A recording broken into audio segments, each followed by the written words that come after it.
Hi everybody, my name is Gerry, I'm from Wild Eye, and in this video I'm going to run you through the basics of the masking feature inside of Lightroom. Now, in the past, the localized adjustments, you had the brush, you had the radial filter, and you had the graduated filter, that was it.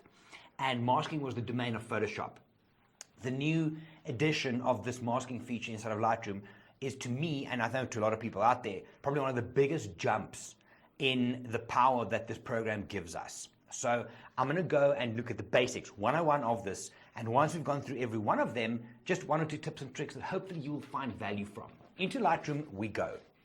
So here we have a image from Iceland a couple of weeks ago, and for the purposes of now, I'm not going to do any basic adjustments. This is the raw file as is. Okay, so in order to access the masks, you go up to the top here, there's this little circular icon here. You can click that, or you hit M on the keyboard. That opens the masking feature. Now, first thing I want you to notice, if I close that, if I open the basic panel, you'll see there's exposure, contrast, highlights, and so on and so forth. I close this, I open my mask, and if I then open up any of that, you get exactly the same adjustments as well. So just come back to me here for a second. The idea with masks is you can apply adjustments to certain areas of the frame. You don't have to go global. The basic panel allows you to adjustment throughout the whole frame. The masks, you can narrow it down, and you can just select the areas that you want to be affected. Back in we go. So once you open this masking feature, these are the different types of masks that you have. Subject, sky, brush, linear, and gradient. These three are the old ones that's always been there. And then you've got color range and luminance range. I'm going to stop, and at the end we'll look at these. For now though, the top one, pretty self-explanatory. What you do is you click on select subject, Lightroom detects the subject, and boom. Now remember, the red area is where the adjustments will take place. You can change this color if you really feel you need to by clicking on the side over here on the red, and here you can select whatever overlay color works for you. Okay, let's go Wild Eye Green, like that. All right, now the color is where the adjustments will happen. So once I now make any adjustment down here, it'll only apply to the horse or to my subject. All right, so just to show you, a lot of people turn the overlay off first and then start working. You don't have to. As soon as you start moving any of the sliders, the overlay will disappear, and you can then adjust just that one area. All right, next to each mask, as you create them, you can turn that particular mask on and off by clicking on the eye, all right? Or you can click on these three dots, and you've got a whole bunch of different adjustments. I'll get to those a little bit later on. All right, for now though, I'm going to delete this mask and just show you one by one. Click and delete. Right, next one, select sky. Also pretty obvious. Click on that and it calculates the sky. There we go. So again, anything I do here now, let's choose dehaze, will affect only the sky area. Right, so you can already see how easy this is going to be to select different areas and make your adjustments. Delete this one. Next one up, the brush.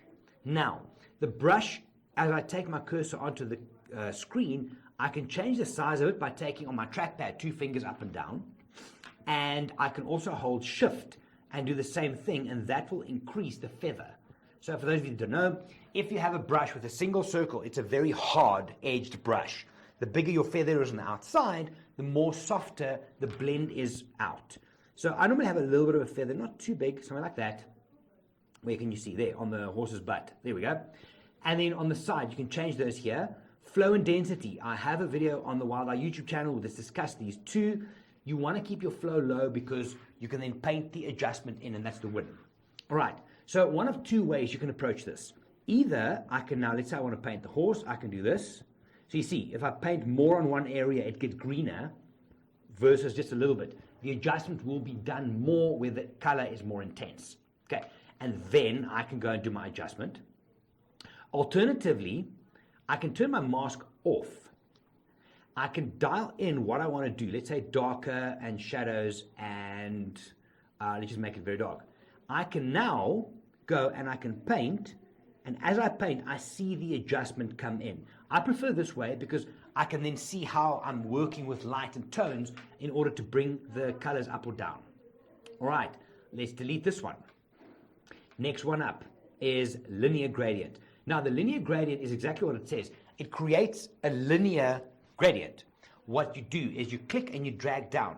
You'll see when I do this now, 3 lines come up. Top, middle, bottom. The adjustment goes from the top one, 100% to the top one, 0 to 50, 50 to 0, and then nothing underneath. Watch. I'm going to click it and drag it down. I'm going to just overdo it a bit. So now, as you see there, I can just turn it sideways.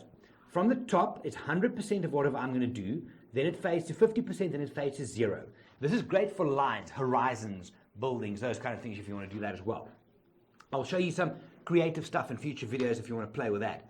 So now again, if I do the adjustment, you can see how it fades that in. So if you want to do just a horizon and do the top, there it is. At this juncture, I'm going to show you one of the extra tricks that you can do. I'm going to delete that. I am going to delete this one. And now, it would be very easy for me to just select sky and it selects the sky.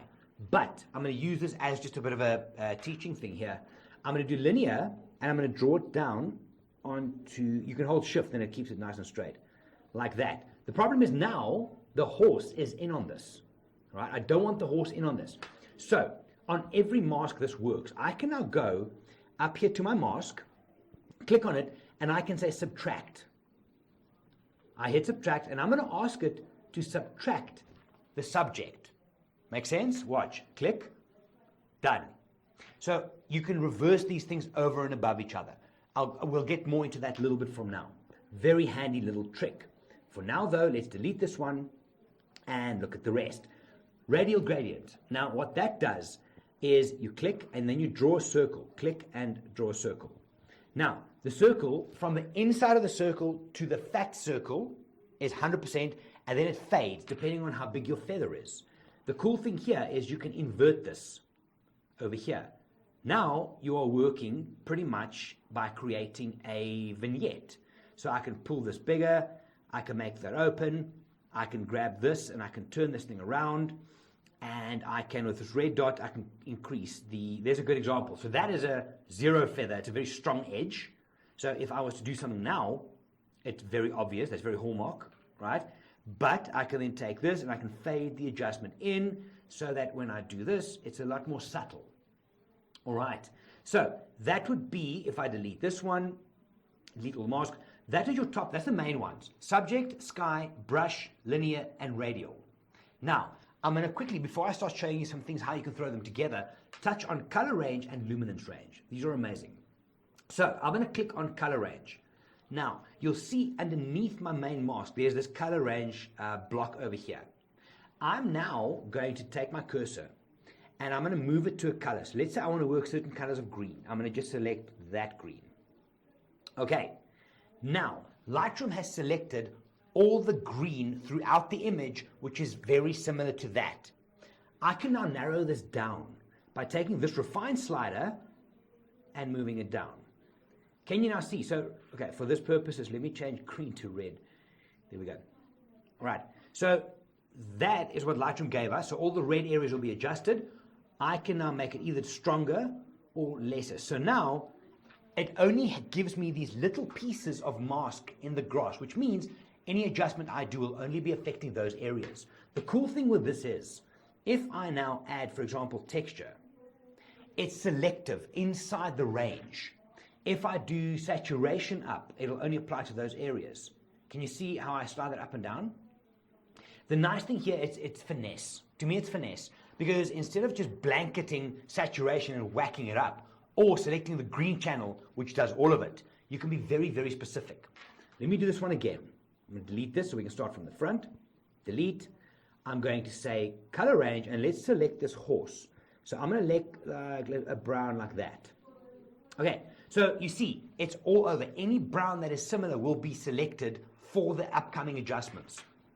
I'm going to take my refine button, and I'm going to take it down, down, down, there. So now if I do, for example, saturation, can you see it's in the horse only? This is a very handy tool for if you have graduated skies, blues with different colors. If you have cats, tawny lions with different shades on them, flowers, landscapes. You select a color and Lightroom applies the mask to only that area. Next one is similar, but this time we are talking luminance, so the brightness level thereof. I click that. Now I'm going to select, not the color, the tonal value, how bright or dark it is. So let's go, for example, with something light like this cloud over here, medium there. All right, so Lightroom has now selected tones that are close to that. I can highlight and refine this by now coming to my bar over here, and I can now change that to only include specific areas. Again, this is finesse, how you can work it in. Let's try this in real terms. I'm going to just delete this one quickly. And I'm going to do that again. Luminance range. Let's select something in the grass over here. Okay, there's a lot. Now, I can move these around to narrow the range that I'm going to be working. Something like that. Now, if I apply, for example, contrast just to those areas, can you see how it's selective? I'm obviously overdoing it just for the visual effect. So, those are, delete, back to normal, those are the masks. Depth range we'll cover in a different landscape tutorial. This is your 1, 2, 3, 4, 7 masks types that you can use. Now, a couple of ways which you can do these together. So, let's say, for example, what I like to do just before I go in, I like to, in an image, once I've done my basic adjustments, I will do multiple masks and then start DJing. I'm not going to do the sky, process it, then the horse, process it, and so on. I'm going to do all my masks, and then I can push and pull them as I need. This is how we would do it. So, in this image, how many masks can we get in here? Let's do the sky. Mask subject first. All right? I can do all of these, but not yet. I'm going to now say, create a new mask at the top. See, I've done nothing yet. Create a new mask, give me the sky. All right. So now, if you look here, I can click on the side to select whichever mask it is, or I've got these little icons on the screen that I can use to select. Okay, now I also want to create a mask for the background behind the horse. What is the easiest way to do this? Watch this. I'm going to say create a new mask, select the sky. Got it? Now I'm going to invert the sky, select the opposite, and then I'm going to say subtract the subject. Boom. Get it? So you can start adding and subtracting from these things in order to narrow down your selection. So if I look here at the horse, I see there's a little bit of that still left. Now, I don't want that in there, so I can say again, subtract using a brush. I'm going to make my brush a bit tighter, and then I just remove that from the horse. All right, so now what I have is I've got, click on that, there's my horse, there's my sky, and there's everything else. The brush is the negative one, there's the other one, which I could do from there. So, I'm now going to go on this side, I'm going to say, okay, cool, let's start with my horse. What I want to do, I want to maybe, let's lift the exposure a bit, I'm just messing around, give it a bit of contrast, maybe a bit of texture, so it pops, that's nice, maybe not too much, and a little bit of saturation. Okay, cool. Next, I'm going to click up on the sky, which is my inverted, there's the sky on its own. And what do? Dehaze is normally quite nice for skies. Give it a bit of clarity, and that's fine for now. So at any point in time, I can come up and I can turn these off. Let me just get the right one. There we go. And I can turn these off as I want to show them. Now, I'm going to click on the top one here, which should then give me my foreground. What do I want to do? Maybe make this a little bit darker. Maybe give it a bit of saturation, make it all like bright and stuff. If I now remember, I did 0 basic on this. If I hit Y, that's what I've done. Very easy way to manage the process. I can also work here. So if I want to do my horse, and you can see your before and after next to it. That's also a very nice way to play it out. Okay, so that is the very basics of the masks inside of Lightroom. I'm going to show you one more thing, and this is specifically for some of my people from Iceland who we spoke about working these things together. I'm going to reset all my masks. There, delete all masks. I'm now back to normal. Okay, intersecting. So what this is, I'm going to say, for example, let's select the subject. Okay, now if you right click over here, there's this option. Intersect with what? Now, selecting the mask is the what. That is what I'm selecting. By intersecting something, you select where on your selection. Following along? So the easiest way for me to demonstrate this is to say, okay, cool. intersect this mask on the horse with a linear gradient. Okay, now watch when I pull a linear gradient over this. Now I'm selecting where on my selection the adjustments will happen. So if I don't want to do the legs for whatever reason, I can do that, and then my adjustment will only play to the top part. It's just another way that you can go a little bit deeper and isolate even more. So guys, those are the basics of the masking features in Lightroom. Phenomenally powerful, and I would highly recommend you dive into it and start using it. Normal workflow, I would still work through the basic panel first for all my basic adjustments, which is global, and then start doing this. I like the idea of creating my masks first, and then to start pushing and pulling the tones, and that's about it. If you have any questions, my contact details is at the end of the video. I would love to help.